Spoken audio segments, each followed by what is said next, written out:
mga boss, amo na ito yung mga alaga natin mga boss. So ayan. So ganyan lang kaliit ng kubo natin boss, at ganyan naman yun kaganda ang mga alaga natin. So napaka ganda ng araw natin dyan. Yan. Ito yung hornless natin na bower. Malaki. So bali isa-isahin natin silang lapitan mga bossing para ayan, siyang iba dyan, iyan ay nagbubuntis na ito. Hornless bower natin. So ayan, mga alaga natin yan mga bossing. Yan ay ating pinaparami. Nabili natin yan ng 12K. Yan ay aking alagaan at paparamihin. So dito sa aming probinsya mura lang ang ganitong kambing mga boss. Napaka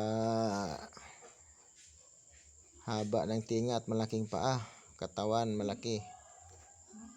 Yan. So yung 12K mo boss, pagdating ng panahon ay siguradong meron kang makikitang ginansya kaysa bumili ka ng cellphone dyan ubod ng mahal. Pagdating ng panahon masisira na yan. Hindi na manganganak yan ng brand new. Ito manganganak ito ng brand new mga bossing, sigurado. Yan. Kahit sa kunting halaga lang, ayan, invest lang sa mga pira natin kaysa isugal at saka ilasing natin yan mga boss, di ba? Alagaan mo lang, pakainin mo lang ng mga dahon-dahon ng mga kahoy. So ito pa yung isa nating big mama mga boss na bower cross ng Anglo. Isang full blood na Anglo at isang full blood na bower yung nagiging crossbreed nito mga boss. Ayan, ubod ng laki rin nito mga boss. Nasa estimated na timbang nasa 70 kilos na rin ito. Babae, nagbubuntis na rin ito mga bossing. Nasa mag-isang buwan na rin yung mula nung nakastahan siya. Hindi na rin siya nagpakasta uli. Sigurado may laman na ito. Ayan mga bossing, iklaro natin sa video. Yan. So yan yung mga alaga natin.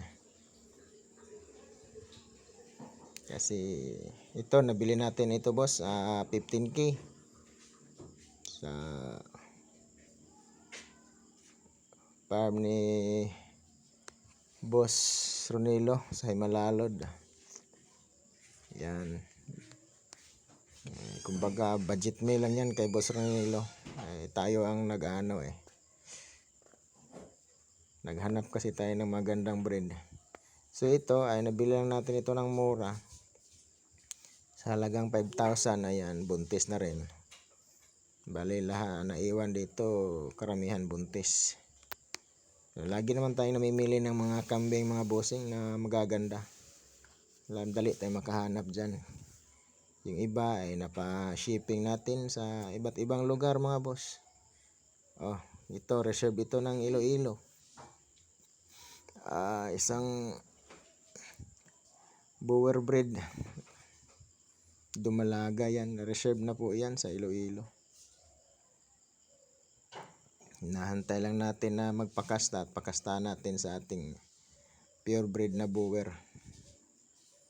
Kasi ready to breed na kasi yan boss. Maganda ito. Swerte ang makabili nito kasi ready to breed na. Pag nakastahan ito 5 months lang hintayin mo, may anak ka na. May anak na yung kambing mo, makikita mo na yung ini-invest mo sa yung pera mong ini-invest, may ginansya na. Ito ay ating dumalaga. So makita niyo mga bossing, malaki ang dibdib at paa malaki. So ito pang materialis lang din ito mga boss, hindi rin ito binibinta. Yan. Pang ano lang yan. Kasi yung binibinta ko ay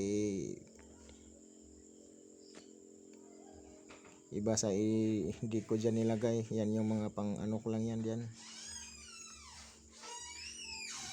Yan, ganun lang mga boss dito sa probinsya. Yung pera mo, bili lang ng pera namin dito, ibili lang ng mga hayop para alagaan.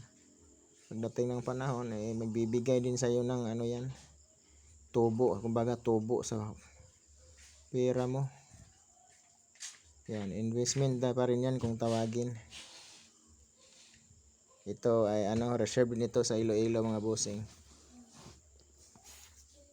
Yan, napakagandang dumalaga din ito mga boss. Mahaba ang tinga. Yan ay Boer Cross Anglo pa rin mga boss. Yan, malakas yan.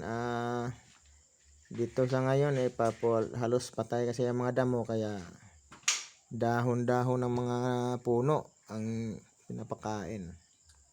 Tsaka sa tanghali naglalagay na tayo ng feeds at saka yung darak ng mais or foulard.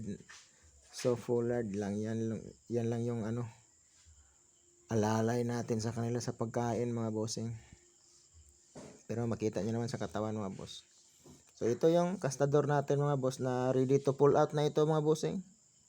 Ayan, purebred Boer. Bata pa ito mga boss, nasa 1 year and 7 months pa ang edad. Kita nyo naman sa bayag mga boss, maliit pa.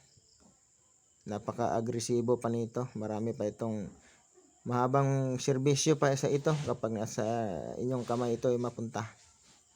Ayan o. Malikot kasi maraming kambing dyan sa paligid.